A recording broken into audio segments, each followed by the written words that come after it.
মুসলমানরা এই কথাই মনে করি আমরা এখানে আছি, আমরা ছিলাম, আমরা থাকবো এবং এই মাটিতে আমার কবর তৈরি হবে। কবর তৈরি হওয়ার পরে কিয়ামতের প্রাককালে যখন ইসরাফিলের সিংহা বাজবে, হ্যাঁ, তখন আমরা সেই সিংহাসনে লাব্বাইক আল্লাহুম্মা লাব্বাইক ধরে দিতে দিতে আল্লাহ আল্লাহ যেন আমাদের প্রত্যেককে ঈমানের সঙ্গে সেই অবস্থা কিয়ামতের ময়দানে উঠার করবে।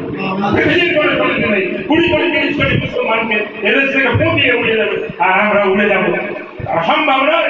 এই কথাই জমিয়ত উলামা আমাদের প্রত্যেকের ঘরে ঘরে আমরা বলতে চাই, ও ভাইরা বিচ্ছিন্ন হয় না, বিচ্ছিন্ন হলে পাকিস্তান হয়ে যেমন হয়েছে আজ বাংলাদেশের মুসলমান পুলিশ মিলিটারি মুসলমানের মধ্যে গুলি করছে। 1953 সালে পাকিস্তানের লাহোরে এক রাত্রে 10,000 মুসলমান নওজওয়ান বুককে ভুঁড়ি দিয়েছিল পাকিস্তানের মিলিটারি বাহিনী। তাদের অপরাধ ছিল এই যে হযরত মুহাম্মদ সাল্লাল্লাহু আলাইহি ওয়াসাল্লাম শেষ নবী, কাদিয়ানী গোলাম জালিয়া ও নবী নয়, অতএব নবী বলে এখানে যাবে না, আপনার সংখ্যালঘু ঘটনা। এই আন্দোলন করার কারণে পাকিস্তানের লাহোরে রাজপথে এক রাত্রে 10,000 মুসলমানকে শহীদ করে দিয়েছে।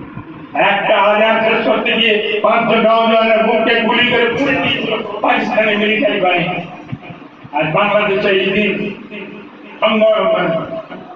সংরক্ষণ প্রতিবাদের যে বিল নিয়ে যে আন্দোলন হলো, কত লোক মরেছে আপনি কল্পনা করতে পারেন না। কোন দেশের সরকার নিজের দেশের নাগরিককে মারার জন্য ট্যাঙ্ক বাহিনী রাস্তা নামিয়ে দেয়, সাহায্য হয়ে যায় দেশ ভাগের পরে। এই জন্য আর আমাদের এখানে জুলুম তো হচ্ছে, কিন্তু আমরা জুলুম বা শিকার হচ্ছি তাদের হাতে, মুসলমানদের হাতে, সন্ত্রাসীদের হাতে। আর সেখানে শহীদ হচ্ছে মুসলমান। ওই জন্য ভারতবর্ষের মুসলমান যত নিরাপদ, পাকিস্তান বাংলাদেশের মুসলমান তত নিরাপদ নয়। এই নিরাপত্তা রাখতে গেলে আমাকে আপনাকে পাশাপাশি কাজ করতে হবে। আপনি ইমাম মুয়াজ্জিন সংগঠন করুন, করা দরকার, অসুবিধা নেই। আপনি অন্য সংগঠন করুন, করা দরকার, অসুবিধা নেই। আপনি রাজনৈতিক করুন, আপনি রাজনৈতিক কোনো সংগঠনে করুন, কোনো অসুবিধা নেই। কিন্তু ভুলে যাবেন না আপনি ইমানদার। আমি ইমানদার, আল্লাহ আমাকে ইমান দিয়েছে। আমার ইমানকে সংরক্ষণ করে ওই রাজনৈতিক দলের মধ্যে যতটা কাজ করা যায় ততটাই আমার জন্য করি। আমার ইমান যদি বরবাদ হয়ে যায় তো আমার ইমামতি পেছনে লাভ নেই। ওই ইমামতি করে আমাকে জাহান্নাম থেকে না বাঁচাতে পারবে না। আর আমার ইমান যদি মজবুত থাকে, আমি ইমাম না হলেও সাধারণ মুসলমান হলেও আল্লাহর রহমতে আমি আশা করতে পারি। ওই জন্য এই কথাটাই আমরা আপনাদের সামনে বলতে এসেছি যে জমিয়ত উলামা আমরা বারবার চেষ্টা করছি সমস্ত মানুষের দরবারে পৌঁছানো, কিন্তু সীমিত সামর্থ্যের কারণে আমরা পৌঁছতে পারছি না। আজ বহুদিন পরে আমি তো এই প্রথম আপনাদের এলাকায় এলাম। আমি শুকরিয়া আদায় করি যে আপনাদের সঙ্গে মুখোমুখি বসে কিছুক্ষণ সময় কাটানোর চৌকি বোনার প্রচেষ্টার কারণে হয়েছে। আর আশা করবো আমি আপনারা জমিয়ত উলামার মেম্বার হবেন। জমিয়ত উলামার মেম্বার হলে কি হবে? কোনো স্বার্থ পাবেন না, শুধু আল্লাহর জন্য, দিনকে হেফাজতের জন্য জমিয়ত উলামা করবো। আর জমিয়ত উলামা করলে কি হবে? আমার গ্রাম কমিটি হবে, আমার অঞ্চল কমিটি হবে, আমার ব্লক কমিটি হবে, আমার জেলা কমিটি হবে, আমার রাজ্য কমিটি হবে, আমার কেন্দ্রীয় কমিটি হবে। যখন কোনো অসুবিধায় আমরা পড়বো, কোনো এলাকার মুসলমান মানুষেরা আমি যদি পড়ি, আপনার সঙ্গে যদি আমার যোগাযোগ থাকে, আপনি আমার জন্য বলার সুযোগটা পাবেন, খবরটা পাবেন। আর কোন এলাকায় কিছু হলে আমরাও যদি বেঁচে থাকি নিশ্চয়ই তার পাশে দাঁড়ানোর চেষ্টা করবো। দাঁড়ানোর যদি চেষ্টা নাও করতে পারি, অন্তত দোয়ায় শরীর ধরতে পারবো যে আমার একজন মুসলমান ভাই উপযুক্ত হয়ে গেছে, অত্যাচারিত হচ্ছে, আল্লাহ আপনার তাকে হেফাজত করো। আমার সামর্থ্য নেই, আমি হয়তো কিছু করতে পারছি না, এটা তো করতে পারবো। সারা মুসলমানের সম্মিলিত দোয়া মুসলমানের জন্য অপরিহার্য করতে হবে। এই দোয়ার বিনিময়ে অনেক কিছু হবে। দোয়াই তো সমস্ত ইবাদতের নগর। তো আমাদের মূল লক্ষ্য হলো এটা। আর জমিয়ত উলামা অনেক গ্রুপ আছে, অনেক কিছু বলবে। আপনারা কাজ করুন। কথা যে 2 টাকা, পৃথিবীর কোনো সংগঠন নেই যে 2 বছরে 2 টাকা খরচ। এখন আবার হয়েছে আগামী এই বিল কাটলে এই 2 টাকা 3 বছরের জন্য আপনি সদস্য। 3 বছরে 2 টাকা সদস্য। এই জন্য বড়রা রেখেছেন যে বেশি থেকে মুসলমান, বেশি সংখ্যক মুসলমান এই সামান্য কিছু চা খরচ দিয়ে জমিয়ত উলামার মতো একটা মহত্তর সংগঠনে নিজের নামকে রেজিস্ট্রি করেছে। আর এই যে সরকারের চিরকুট দেবে আপনাকে আমাকে এই চিরকুটটা দয়া করে রেখে দেবেন।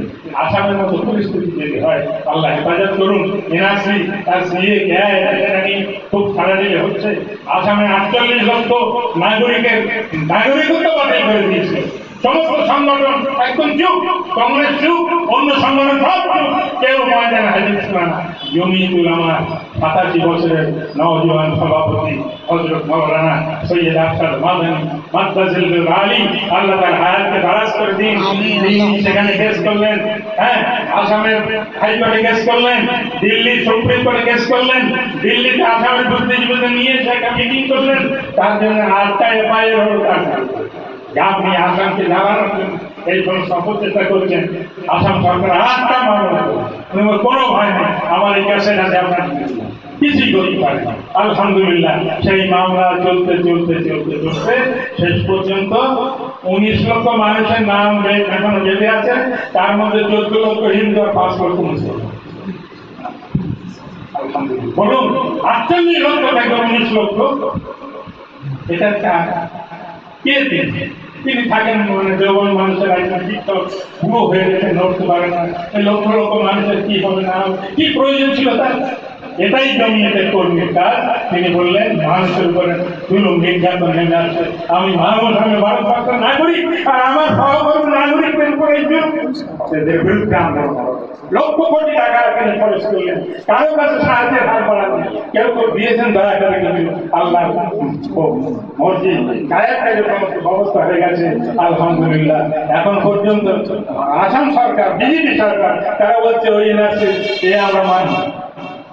তারা সরকার বসে করলো, তারা ঘোষণা করলো, এত লোক নিরাপদ হয়ে তারা বাড়ি ফিরে গেল, এখন আবার তাদের চেক করে। কিন্তু জমিয়তুল উলামা বেঁচে আছে, জমিয়তুল উলামা বেঁচে আছে ইনশাআল্লাহ। এরকম কোন পরিস্থিতি হলে জমিয়তুল উলামা সর্বশক্তি নিয়ে ঝাঁপিয়ে পড়বে। আমরা সেই জমিয়তের আত্মা করি। আমি সময় অনেক নিয়ে ফেলেছি, তো আমি অনুরোধ করবো আপনাদের করজোড়ে যে আপনারা 2 টাকা দিয়ে 3 বছরের জন্য সদস্য হন, এবং সদস্য হওয়ার পরে যখন যে কমিটি গঠিত হবে, অঞ্চলে 10-15 জনের একটা কমিটি হবে, ব্লকে 10-15 জনের একটা কমিটি হবে, আমাদের যখন ডাকবেন আমরা আসবো। এই